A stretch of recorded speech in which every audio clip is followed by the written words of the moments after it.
नमस्कार, स्वागत है आप सभी का न्यूज 18 राजस्थान पर। मैं हूं आप सबके साथ ऋषिका। शुरुआत करेंगे इस वक्त की बड़ी खबर के साथ। केंद्रीय वित्त मंत्री निर्मला सीतारमण कोटा दौरे पर हैं। आज दशहरा मैदान में बता दें कि इसका भव्य आयोजन होने वाला है। दशहरा मैदान में एक विशाल ऋण वितरण मेला इसका आयोजन किया जा रहा है, जिसमें स्पीकर ओम बिरला की पहल पर ये जो मेला है इसका आयोजन किया जा रहा है। आयोजन की तैयारी के लिए दशहरा मैदान सज चुका है। पशुपालकों, स्ट्रीट वेंडर्स और लघु उद्यमियों को बता दें कि यहाँ पर ऋण मिलेगा। बड़ी खबर इस वक्त की आपको बता रहे हैं। केंद्रीय वित्त मंत्री निर्मला सीतारमण कोटा दौरे पर हैं। आज दशहरा मैदान में एक भव्य आयोजन हो रहा है। दशहरा मैदान में विशाल ऋण वितरण मेले का आयोजन किया जा रहा है। स्पीकर ओम बिरला की पहल पर इस मेले का आयोजन किया जा रहा है, जिसमें शामिल होने केंद्रीय वित्त मंत्री निर्मला सीतारमण भी आने वाली हैं।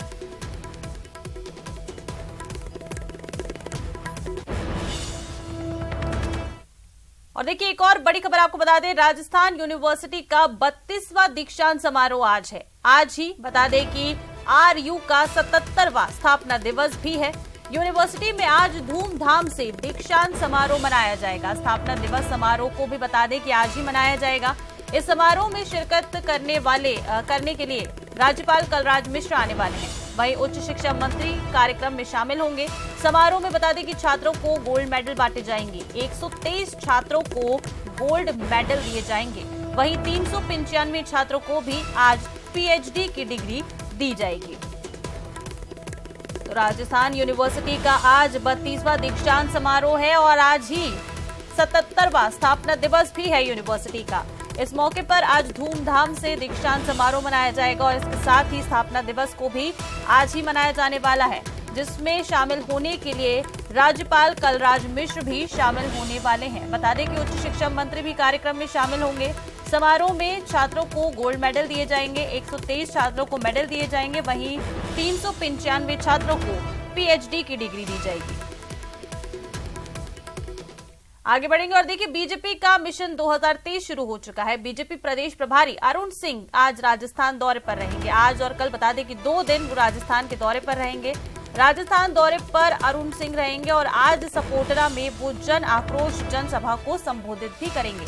वहीं कल प्रदेश पदाधिकारी और कोर कमेटी की वो बैठक लेने वाले हैं। तो बीजेपी मिशन 2023 की तैयारियों में जुट चुकी है। आज प्रदेश के प्रभारी अरुण सिंह राजस्थान के दौरे पर रहेंगे। बता दें कि 2 दिन का दौरा रहेगा उनका। आज और कल वो राजस्थान के दौरे पर रहेंगे। आज की बात की जाए तो सपोटरा में जन आक्रोश जनसभा को संबोधित करेंगे और कल प्रदेश के पदाधिकारी और कोर कमेटी की अरुण सिंह बैठक लेंगे।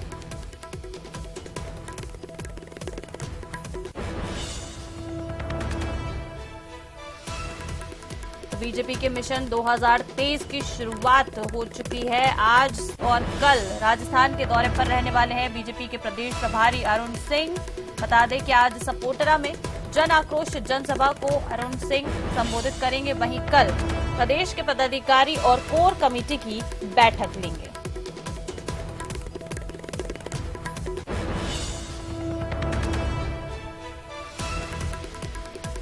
तो ये बड़ी खबर इस वक्त की आपको बता रहे हैं। बीजेपी मिशन 2023 में जुट चुकी है और इसी की तैयारियों को लेकर बता दें कि आज बीजेपी के प्रदेश प्रभारी अरुण सिंह राजस्थान दौरे पर रहने वाले हैं। आज से बता दें कि आज और कल यानी कि 2 दिन अरुण सिंह जो है वो प्रदेश के दौरे पर रहेंगे।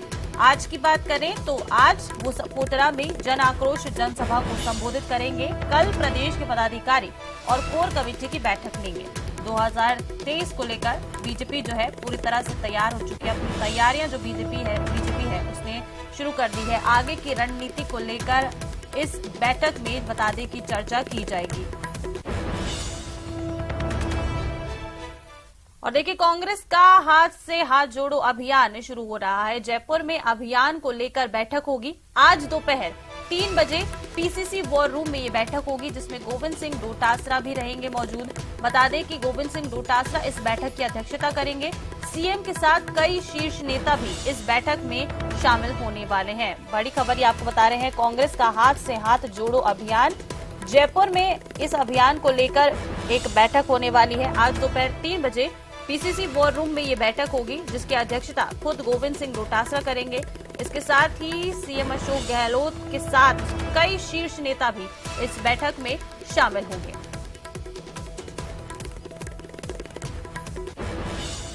तो बता दें कि हाथ से हाथ जोड़ो अभियान की तैयारियों को लेकर आज पीसीसी में बैठक होगी। प्रदेश प्रभारी रंधावा और सीएम अशोक गहलोत भी इसमें शामिल होंगे।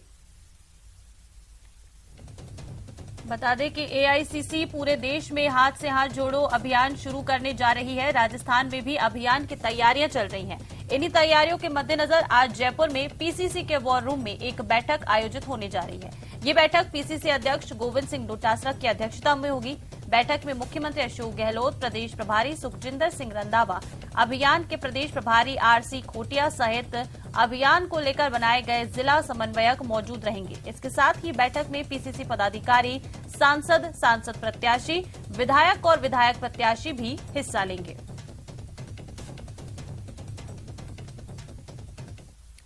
और देखिए दौसा से इस बीच एक बड़ी खबर आ रही है। अनाथ नाबालिग के साथ गैंगरेप हुआ है। नाबालिग पीड़िता ने मामला दर्ज करा दिया है। 2 जनवरी की ये घटना है। 3 के खिलाफ इस पूरे मामले में केस दर्ज हुआ है। बता दें कि मानपुर थाने में ये केस दर्ज किया गया है। वहीं पुलिस ने पीड़िता का मेडिकल भी कराया है। आरोपियों की तलाश पुलिस के द्वारा शुरू कर दी गई है। दौसा से ये बड़ी खबर आपको इस वक्त की बता रहे हैं। एक अनाथ नाबालिग के साथ गैंगरेप का मामला आया है। नाबालिग पीड़िता ने इस मामले में केस भी दर्ज करा दिया है। 2 जनवरी की ये घटना बताई जा रही है, जिसमें 3 लोगों के खिलाफ केस दर्ज हुआ है। मानपुर थाने में ये केस दर्ज हुआ है। ज्यादा जानकारी लेंगे सहयोगी आशीष शर्मा फोन लाइन पर हमारे साथ जुड़ गए हैं। आशीष, क्या कुछ जानकारी है? नाबालिग के साथ गैंगरेप हुआ है? बिल्कुल, नाबालिग के साथ गैंगरेप की पूरी घटनाक्रम हुआ है। मानपुर थाने में धारा 376D के तहत यह मुकदमा दर्ज हुआ है और पुलिस पूरे मामले की जांच में जुटी हुई है। इस पूरे घटनाक्रम में 3 आरोपियों के नाम सामने आए हैं, जिसमें सेबू, सुमेर और गोविंद, ये 3 आरोपी हैं। तीनों आरोपियों की तलाश के लिए पुलिस की 2 टीमें रवाना की गई हैं ताकि इनको डिटेन किया जा सके। इधर जो नाबालिग को कल देर शाम थाने में अपनी ताई के साथ पहुंची थी। बताया जा रहा है कि जो नाबालिग है वो अनाथ बालिका है और इस कारण उसने ये 2 जनवरी को पूरा घटनाक्रम हुआ था, लेकिन घर में कोई जिम्मेदार सदस्य नहीं था। ऐसे में वह अपनी घटनाक्रम आप बीती किसी से कह नहीं पाई और उसने अपनी ताई से इस घटनाक्रम को कल कहा। उसके बाद देर शाम ये थाने में पहुंची और पूरी रिपोर्ट दर्ज कराई है। पुलिस ने रात को ही मेडिकल कराने के लिए पीड़िता को अस्पताल लेकर गई थी। अब आज रविवार है, ऐसे में कल न्यायालय में बयान दर्ज होंगे। इधर पुलिस ने तीनों जो आरोपी हैं वो एक ही गांव के रहने वाले हैं। ऐसे में तीनों आरोपियों की तलाश के लिए पुलिस की 2 टीमें रवाना की गई हैं, जो अलग अलग जगह दबिश दे रही है और तीनों आरोपियों को डिटेन करने की कोशिश की जा रही है। इधर नाबालिग के बयानों के आधार पर पुलिस पूरे मामले की जांच में जुटी हुई है। जी आशीष, 3 आरोपी हैं जिनकी तलाश पुलिस ने शुरू कर दी है। क्या ये परिचित थे या आसपास के कोई लोग थे?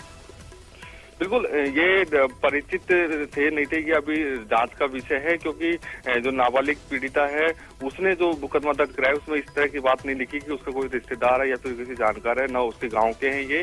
और जो तीनों आरोपी है उन्होंने 2 जनवरी को पहले इस नाबालिग को अपहरण किया था और उसके बाद में गैंगरेप की वारदात को अंजाम दिया था। ऐसे में पुलिस सभी बिंदुओं पर जांच कर रही है कि आखिर इस नाबालिग से किस प्रकार संपर्क हुआ।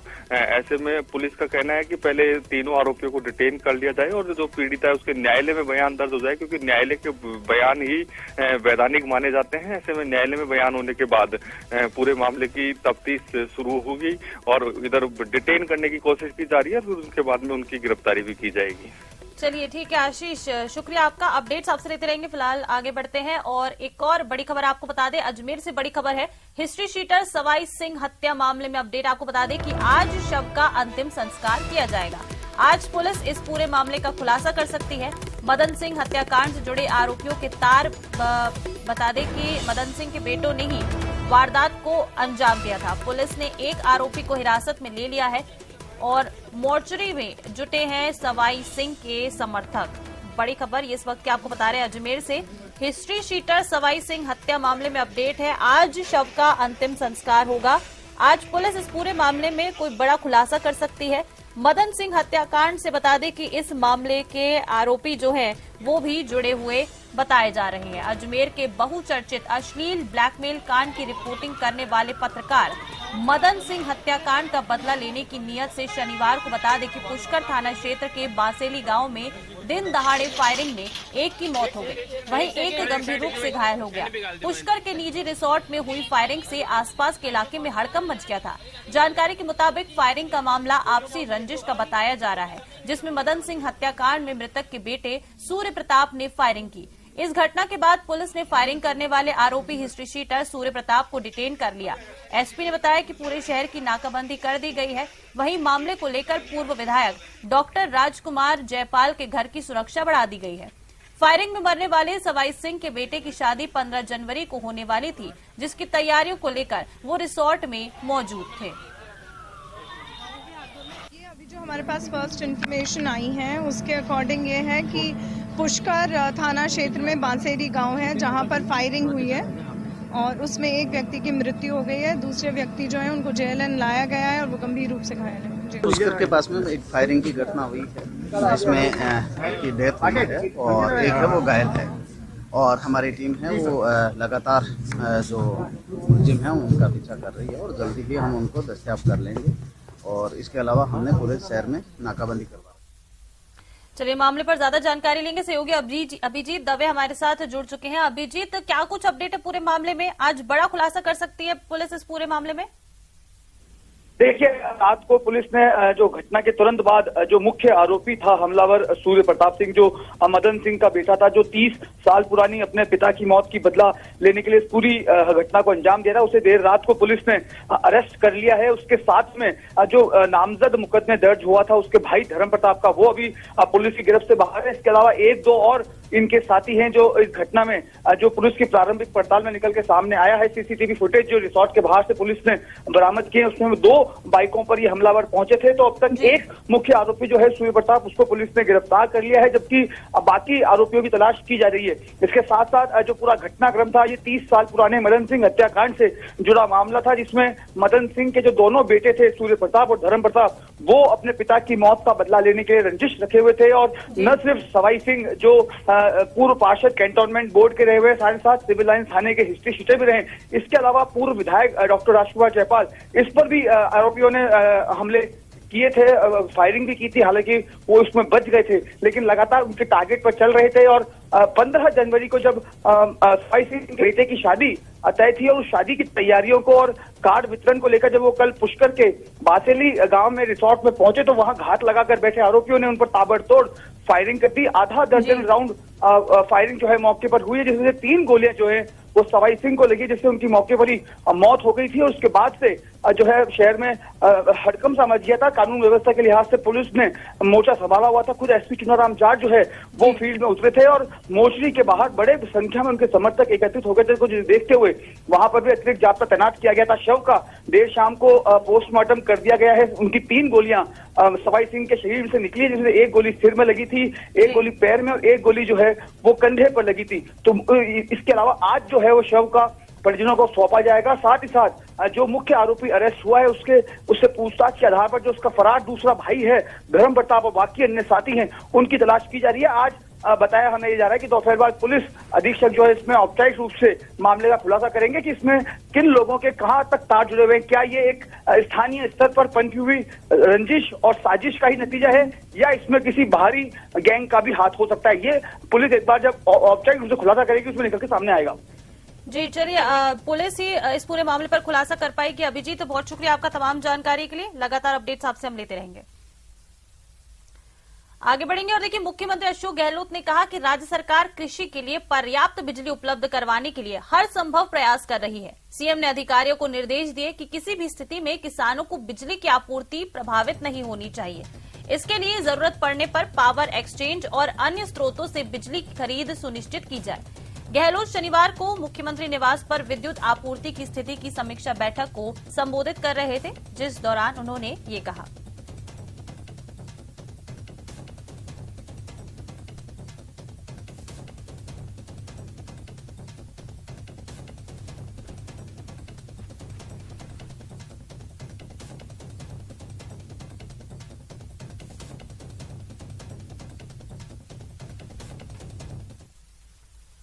और देखिए, प्रदेश में 5G सेवाओं का विस्तार हुआ है। शनिवार को रिलायंस जियो ने जयपुर, जोधपुर और उदयपुर में 5G सेवा शुरू की है।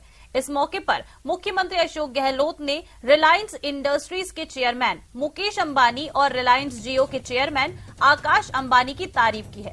गहलोत ने राजस्थान में 5G का तोहफा देने के लिए मुकेश अंबानी और आकाश अंबानी की सराहना की है। सीएम ने उम्मीद जताई है कि अब प्रदेश में 5G का और विस्तार होगा। कहने का मतलब यही है कि ये आज का जो इन्होंने 5G का जो तोहफा दिया है उसके लिए मैं बधाई साहब का और इनके रिलायंस ग्रुप के चेयरमैन मुकेश अंबानी जी का, आकाश अंबानी का सबका मैं धन्यवाद करता हूँ। उन्होंने राजस्थान में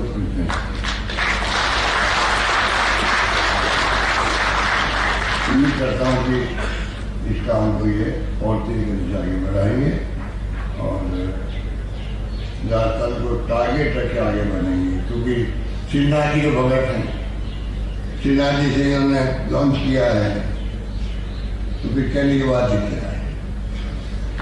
श्रीनाथ जी भगत को और आकार अम्मा ने आए थे वहाँ, मैंने पढ़ा अखबार के अंदर, तो हम समझ सकते हैं ज्यादा करने की आवश्यकता नहीं है। चलिए आगे बढ़ेंगे और अब बात करते हैं प्रदेश में सर्दी के सितम की। प्रदेश में बता दें कि सर्दी अभी और कहर ढाने वाली है। 12 जिलों में अब येलो अलर्ट जारी हो गया है। बता दें कि चूरू में घना कोहरा, पाला पड़ने की आशंका है। अलवर, भरतपुर, बूंदी, धौलपुर में येलो अलर्ट है। वहीं झुंझुनू, करौली, सवाई माधोपुर, सीकर में भी येलो अलर्ट जारी किया गया है। इसके साथ ही टोंक, हनुमानगढ़, नागौर और श्रीगंगानगर में भी येलो अलर्ट जारी हुआ है। शीतलहर और कोहरा पड़ने की भी पूरी संभावना मौसम विभाग के द्वारा जताई गई है। तो प्रदेश में सर्दी फिलहाल कम नहीं होने वाली है। राहत अभी मिलती हुई नजर नहीं आ रही है। बता दें कि प्रदेश में अभी भी अलर्ट जारी है। 12 जिलों में येलो अलर्ट जारी किया गया है मौसम विभाग के द्वारा। चूरू में घना कोहरा, पाला पड़ने की भी आशंका जताई गई है। इसके साथ ही अलवर, भरतपुर, बूंदी, धौलपुर में येलो अलर्ट जारी कर दिया गया है। बता दें कि प्रदेश के कई जिले जो हैं वो इस समय शीतलहर की चपेट में है। जनजीवन जो है इस सर्दी से बुरी तरह से प्रभावित हो रहा है। कई जिलों में घना कोहरा छाया रहता है। काफी दोपहर तक बता दें कि घना कोहरा छाए रहने की वजह से लोगों को काफी परेशानियों का सामना करना पड़ता है। हालत अब ये है कि जो पानी है वो भी जमने लगा है। और चलिए ज्यादा जानकारी लेते हैं प्रदेश में सर्दी को लेकर। सीकर से हमारे सहयोगी संदीप हुडा हमारे साथ जुड़ रहे हैं और इसके साथ ही जैसलमेर से श्रीकांत व्यास भी हमारे साथ जुड़ रहे हैं। इनसे जानेंगे कि फिलहाल क्या कुछ इन दोनों जिलों में स्थिति बनी हुई है। श्रीकांत, सबसे पहले आपके पास आते हुए जैसलमेर में अगर बात की जाए तो क्या कुछ टेम्परेचर अभी फिलहाल देखने को मिल रहा है? आपके पीछे भी कोहरा नजर आ रहा है। लोगों को क्या कुछ परेशानियां हो रही है इस कड़कड़ाती हुई ठंड में?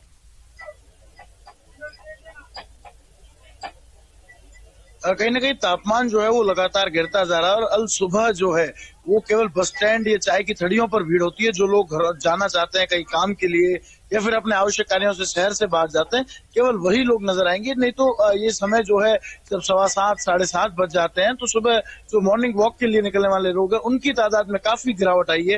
वो लोग बहुत कम निकलते हैं क्योंकि सर्दी जो है वो बढ़ चुकी है।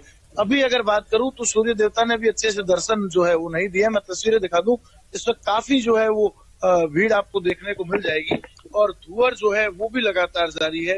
तस्वीरें जो है वो बयां करती कि अभी तक जो है वो सूर्य देवता ने अच्छे से दर्शन तक नहीं दिया। देखिए लोग जो है सुबह सुबह चाय की थड़ियों पर जो है वो अलाव तापते हुए नजर आ जाएंगे। कई लोग जो है वो यहाँ पर अलाव तापते हुए नजर आ रहे हैं। मैं आपको तस्वीरें दिखा दूं, कल सुबह जो है वो लोग यहाँ पर अलाव ताप कर सर्दी से बचने का जो है वो प्रयास करते हुए नजर आ रहे हैं और चाय की थड़ियों पर काफी लोग जो है वो चाय पीकर भी सर्दी से बचने का प्रयास कर रहे हैं। कहीं ना कहीं लगातार जो सर्दी है उसने लोगों को जरूर परेशान कर दिया है और जो लोग हैं वो काफी परेशान नजर आ रहे हैं। अलाव देखिए, लोग जो है अलाव छोड़ना नहीं चाहते, अलाव को पूरी तरह से घेर कर बैठे ताकि सर्दी से बचा जा सके। और लगातार बढ़ रही सर्दी के बाद लोग जो है वो चाय पीकर और सर्दी जो है उससे बचने का प्रयास करें। कुछ लोग उनसे बात करते हैं, कितनी सर्दी इन दिनों बढ़ी है और लोग किस तरह सुबह घरों से कम निकले? सर्दी अभी काफी पड़ रही है सुबह से और लोग अलाव ताप रहे हैं और यहाँ कहीं ना कहीं जो है वो सर्दी एकाएक बढ़ी है। कुछ और लोग हैं उनसे भी बात करते हैं। कितनी सर्दी बढ़ी है? सर्दी का तो बहुत सिस्टम भयंकर है। पूरे राजस्थान में कड़ाके की सर्दी पड़ रही है। इससे फसलों को लाभ है, लेकिन लोगों को बीमारियां बढ़ रही है। जुकाम बुखार के लोग परेशान है। कहीं ना कहीं जो है वो पूरी जो है राजस्थान की अगर बात करें तो सर्दी बढ़ी है। चाय की थड़ियों पर देखिए, सुबह सुबह जब दूध उबलता है तो लोग पहुंच जाते हैं। सुबह 4 बजे जो है पहले दूध वाले नजर आते हैं, फिर 6 बजे के बाद जो है वो चाय की थड़ियों पर जो है भीड़ नजर आती है। मैं तस्वीरें दिखाना चाहूंगा। अभी तक जो है वो सूर्य देवता ने दर्शन नहीं दिए हैं। 7:15 बज चुके 7, और अभी जो ये तस्वीर आप देखिए, अभी भी जो है वो सूर्य देवता ने दर्शन नहीं दिए। अभी तक तो चंद्रमा जो है वो नजर आ रहा है। अभी भी तो लोगों की नींद तो कैसे जो है उड़ेगी। लोग घरों में ही कैद नजर आएंगे। और लोग जो है देखिए, सामने भी कुछ लोग हैं पूरी तरह से अपने सर को ढककर, मुंह को ढककर जो है वो यहाँ से निकल रहे हैं। लगातार बढ़ती सर्दी लोगों को अब परेशान करने लगी है। जैसलमेर ही नहीं, जो है ग्रामीण इलाकों में शहर के साथ साथ अधिक सर्दी जो है वो देखने को मिल रही है। आप देखिए, सुबह ही लोग जो है मफलर पहनकर, टोपी लगाकर निकल रहे हैं। सर, कहाँ से आए? कितनी सर्दी जो है देखने को? कोटा से आए हैं। और सर, बहुत ही सर्दी है यहाँ पर। हालांकि पर्यटक स्थल है, तो अपने उद्देश्य को लेकर घूमने के मकसद से हम आए हैं यहाँ पर, लेकिन सावधानी बरत रहे हैं सर्दी की वजह से। जो पर्यटक है वो सर्दी में घूमने आते हैं। जैसलमेर का जो मौसम है इन दिनों बड़ा ही लोगों को जो है सुहावना लगता है। उसको लेकर लोग यहाँ पहुंच रहे हैं। लगातार देखिए, मैं तस्वीरें दिखाऊं, टोपी, मफलर, जो शॉल है वो दिख रही है। कुछ स्टूडेंट्स भी है जो अपने बैग लेकर नजर आ रहे हैं। तो मतलब कुल मिलाकर जो लोग सुबह किसी काम के लिए घर से निकलते हैं, केवल वही नजर आएंगे। बाकी जो है वो पूरा जो सर्किल है, सबसे व्यस्तम सर्किल कहा जाता है, वो पूर्ण रूप से खाली नजर आ रहा है। और भीड़ जो है वो जो पहले देखने को मिलती थी सुबह सुबह, वो अब नहीं देखने को मिल रही है। और पूरे सर्किल पर जो है वो सन्नाटा है। केवल चाय की थड़ियों पर दिखा रहे हैं। सूर्यदेव के अभी तक दर्शन नहीं हो पाए हैं। चंद्रमा अभी तक नजर आ रहा है, यानी कि जो अंधेरा है वो अभी तक छाया हुआ है। तो चलिए, हमारे सीकर से हमारे सहयोगी संदीप भी हमारे साथ जुड़े हुए हैं। संदीप, जैसा कि देखिए, अभी जैसलमेर से श्रीकांत बता रहे थे कि वहां पर तो अभी सूर्य देवता के ही दर्शन नहीं हो पाए हैं। सीकर में फिलहाल क्या कुछ स्थिति बनी हुई है? क्या टेम्परेचर है वहां?